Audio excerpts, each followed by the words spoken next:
Hello दोस्तों, स्वागत है एक बार पुनः आप सभी का हमारे अपने YouTube channel Shiv coaching classes पर। और दोस्तों आज की इस वीडियो में यहाँ पे जितने भी इंपॉर्टेंट दीर्घ उत्तरीय यानी कि जो 5 नंबर के क्वेश्चन और 4 नंबर के क्वेश्चन पेपर में आने वाले हैं उनको यहाँ पे हम आज की वीडियो में आपको बताएंगे। तो आइए सीधी वीडियो को स्टार्ट करते हैं। देखिए दोस्तों, पेपर के पहले यदि आप केवल इन 25 प्लस यहाँ पे 20 प्लस क्वेश्चन है और यदि आप इन क्वेश्चनों को पेपर में पढ़ के जाते हैं तो डेफिनेट रूप से यहाँ से कई सारे क्वेश्चन पेपर में आएंगे। और उम्मीद करता हूं कि यदि आप इन क्वेश्चनों को अच्छे से पढ़ के जाएंगे तो लगभग पूरे के पूरे क्वेश्चन यहीं से आएंगे।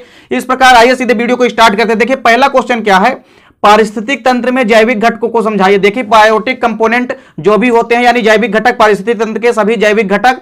अजैविक घटक पेपर में बहुत कम आता है, ठीक है, पेपर में आएगा तो जैविक घटक ही आएगा, यानी बायोटिक कंपोनेंट पेपर में अक्सर पूछा जाता है। तो पारिस्थितिक तंत्र या इकोसिस्टम में जैविक घटक जो है उनका वर्णन करना है। इसके बाद देखिए नेक्स्ट क्वेश्चन क्या है कि पारिस्थितिक तंत्र या इकोसिस्टम में जो ऊर्जा का प्रवाह होता है उसको समझाना, यानी पारिस्थितिक तंत्र में ऊर्जा का फ्लो यानी एनर्जी का फ्लो कैसे होता है, अर्थात ऊर्जा का प्रवाह कैसे होता है, यह समझाना है। इसके बाद देखिए नेक्स्ट क्वेश्चन क्या है, खाद्य श्रृंखला और खाद्य जाल को समझाना है, ठीक है, यानी फूड वेब तथा फूड चैन, इन दोनों में से कोई ना कोई क्वेश्चन पेपर में आएगा और हो सकता है कि दोनों क्वेश्चन 2.5 नंबर के पूछ ले, ठीक है। इसके बाद देखिए नेक्स्ट क्वेश्चन है पारिस्थितिक पिरामिड क्या है। देखिए सबसे पहले पारिस्थितिक पिरामिड या पारिस्थितिक शंकु की परिभाषा बतानी है, ये डेफिनेशन बतानी है।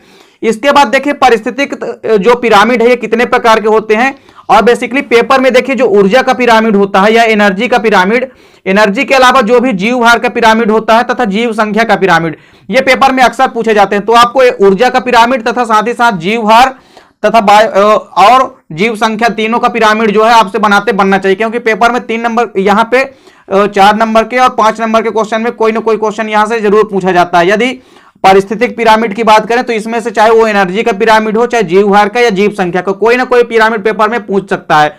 इसके बाद देखिए नेक्स्ट क्वेश्चन क्या है, तालाब में जैव भार के पिरामिड को समझाइए, ठीक है, तालाब में किसको जैव भार का जो पिरामिड है उसको समझाना है। इसके बाद देखिए नेक्स्ट क्वेश्चन है जलोदभिद तथा मरुद्भिद, यानी जो हाइड्रोफाइट्स तथा जीरोफाइट्स प्लांट है तो इनमें जो होने वाले अनुकूलन होते हैं तो उनको समझाना है। इसके बाद देखिए नेक्स्ट क्वेश्चन क्या है, निम्न पर टिप्पणी लिखिए। देखिए इनमें टिप्पणी लिखने के लिए आ सकता है, देखिए कौन कौन से, जैसे छद्मा वर्ण हो गया, ठीक है, छद्मा वर्ण, परजीविता क्या होती है या पैरासिटिज्म, इसके बाद सहभोजिता तथा सहपरोपकारिता, इन चारों में आपको क्या बताना है, 60 नोट तैयार करनी है। आपसे 4-5 एक साथ पेपर में पूछ सकता है, ठीक है। इसके बाद नेक्स्ट क्वेश्चन है बायोपोटेंट तथा बायोपायरेसी को विस्तार पूर्वक समझाइए। देखिए बायोपोटेंट तथा बायोपायरेसी पेपर में दोनों पूछे जाते हैं, तो बायोपोटेंट और बायोपायरेसी आपको अच्छे से तैयार करना है। इसके बाद नेक्स्ट क्वेश्चन है जीएम फसलें क्या होती है, यानी जो जेनेटिक मॉडिफाइड फसलें होती है वो क्या होती है, और जीएम फसलों के लाभ क्या क्या होते हैं ये भी आपको समझाना है, तथा साथ ही साथ विभिन्न प्रकार के जो जीएम खाद्य फसल तथा फलों को तैयार किया गया है उसको भी एग्जाम्पल सहित समझाना है।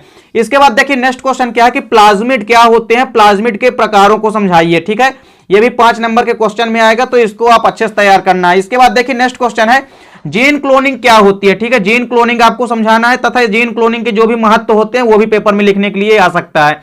इसके बाद देखिए नेक्स्ट क्वेश्चन क्या है, पीसीआर का संक्षिप्त वर्णन कीजिए। देखिए जो पॉलीमरेज चेन रिएक्शन होती है या पॉलीमरेज श्रृंखला अभिक्रिया, इसको भी पेपर में पूछ सकता है। इसके बाद देखिए नेक्स्ट क्वेश्चन है विभिन्न क्षेत्रों में जो जैव प्रौद्योगिकी है उसकी उपयोगिता बतानी है, चाहे वो कृषि के क्षेत्र में हो, ठीक है, चाहे वो किसी भी क्षेत्र में जैव तकनीकी या कि हम कह सकते हैं जैव प्रौद्योगिकी की उपयोगिता है वो पेपर में आ सकता है। तो इसके बाद देखिए नेक्स्ट क्वेश्चन क्या है, जेनेटिक कोड क्या होते हैं या आनुवांशिक कोड क्या होते हैं, इसके प्रमुख लक्षण लिखने हैं, ठीक है। तो जेनेटिक कोड के लक्षण आपको मालूम होने चाहिए और जेनेटिक कोड की डेफिनेशन।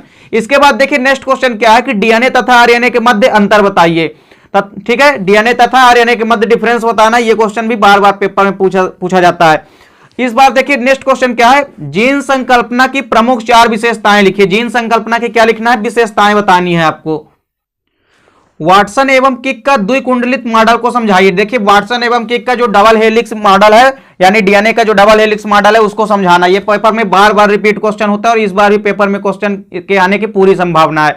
नेक्स्ट क्वेश्चन क्या है, मेंडल द्वारा मटर के पौधे क्यों चुने गए, ठीक है, इसके पीछे क्या रीजन था ये आपको बताना है। तो मेंडल द्वारा जो मटर के पौधे चुने गए इसके कारण बताना है। नेक्स्ट क्वेश्चन है हीमोफीलिया तथा वर्णांधता रोगों पर टिप्पणी लिखिए। जो भी अनुवांशिक रोग होते हैं जैसे हीमोफीलिया तथा वर्णांधता, इन दोनों को समझाना है। देखिए इसके बाद नेक्स्ट क्वेश्चन क्या, मनुष्यों में लिंग निर्धारण की जो क्रिया होती है यानी सेक्स डिटर्मिनेशन की क्रिया को समझाना है, यह भी पेपर में पूछ सकता है।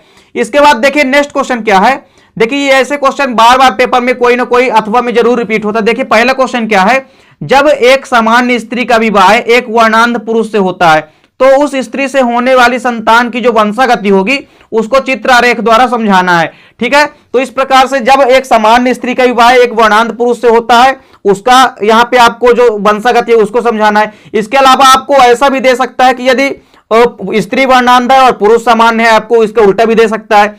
इसके बाद देखिए नेक्स्ट क्वेश्चन क्या है कि यदि एक हीमोफीलिया से रोगी पुरुष का विवाह यदि एक सामान्य स्त्री से कर दिया जाए तो उससे उत्पन्न जो संतति होती है उसको रेखा चित्र द्वारा प्रदर्शित करना है। तो इन दोनों क्वेश्चनों में से आप दोनों के दोनों क्वेश्चन पढ़ के जाइए, कोई ना कोई क्वेश्चन यहां से पेपर में जरूर आएगा। तो इस प्रकार दोस्तों उम्मीद करता हूं कि यहाँ पे 20 प्लस जो दीर्घ उत्तरीय प्रश्न है इनको आप पेपर से पहले एक बार देख के जाइए। यहां से लगभग पूरे दीर्घ उत्तरीय क्वेश्चन यहीं से आएंगे। इस प्रकार उम्मीद करता हूं दोस्तों वीडियो आपको पसंद आई होगी। दोस्तों यदि वीडियो अच्छी लगे तो लाइक और कमेंट कीजिए। मिलते हैं दोस्तों नेक्स्ट वीडियो में, तब तक के लिए जय हिंद, वंदे मातरम।